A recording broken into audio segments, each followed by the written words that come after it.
Good morning. I am Rubina. Today is Thursday, October 22, 2020.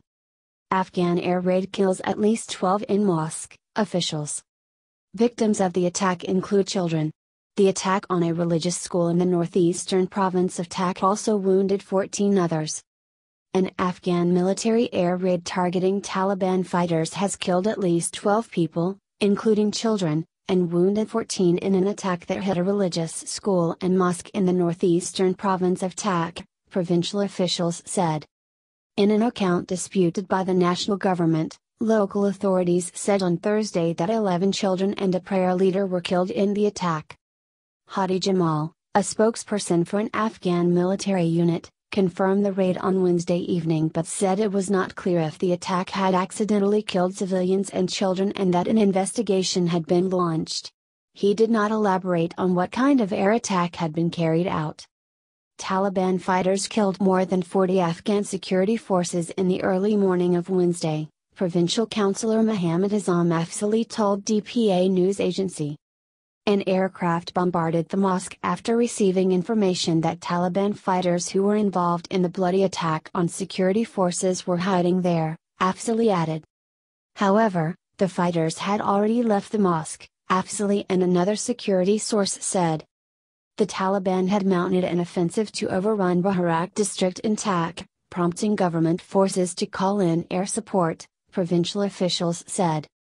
Abdul Qayyum Hayrat, head of the provincial health department in Tak, said the 10 of the dead were members of Afghan special forces. A Taliban spokesman, Zabi ul Mujahid, confirmed the armed group was engaged in fighting government forces in Tak. Peace talks.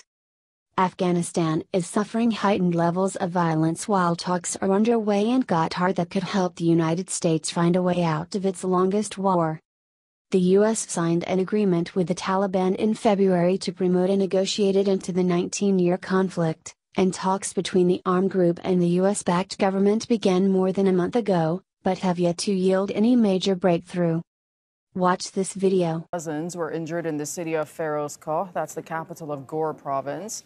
No one has yet claimed responsibility, and 8 Afghan security officials were killed in a Taliban attack in Kunduz province. Tens of thousands of Afghans have been displaced in the last few weeks as fighting has intensified between the Afghan government and the Taliban. The Taliban insisting that it is trying to retake areas that it had vacated for the Afghan people, and saying that it has been launching offensives only against those areas where checkpoints have been established, where reinforcements have been sent, and where it has come under attacks via night raids or airstrikes. So on the other hand, the Afghan government insists that it is the Taliban who have been launching an offensive, and it's shown by the United States' efforts to try and stop them with airstrikes as well. Earlier we spoke to the spokesman of the Afghan Taliban, who says that this will not derail the peace process, as violence and talks can continue side by side, but for lasting peace in Afghanistan, both sides will have to show unflinching commitment. We refuse to say there is no progress. There is, but there are problems and, as I said, disagreements on key issues.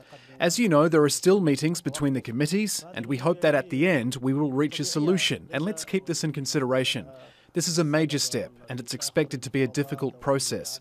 This happens all over the world when there are negotiations. Starting a dialogue is never easy. There is some progress, and then there may be some slowdown, and in many cases, talks come to a halt. These issues are quite normal, and we hope that the disagreements we have on the key issues will be solved very soon, God willing.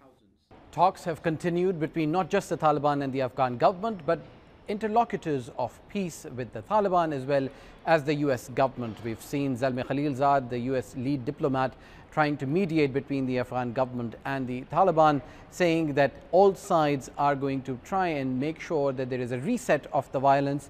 All elements of the agreement which was reached with the Taliban are going to be implemented, and all sides should reduce the violence. There has been reassurances by the Taliban as well as the Afghan government that they are going to scale down attacks to try and protect civilian lives. The armed group have so far refused to accept a ceasefire. Experts expect long and tough negotiations before a ceasefire can be agreed upon.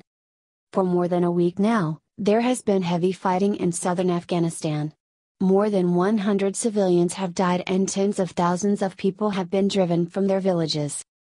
Thanks for watching News Time 9. If you like this video, please subscribe the channel and like this video.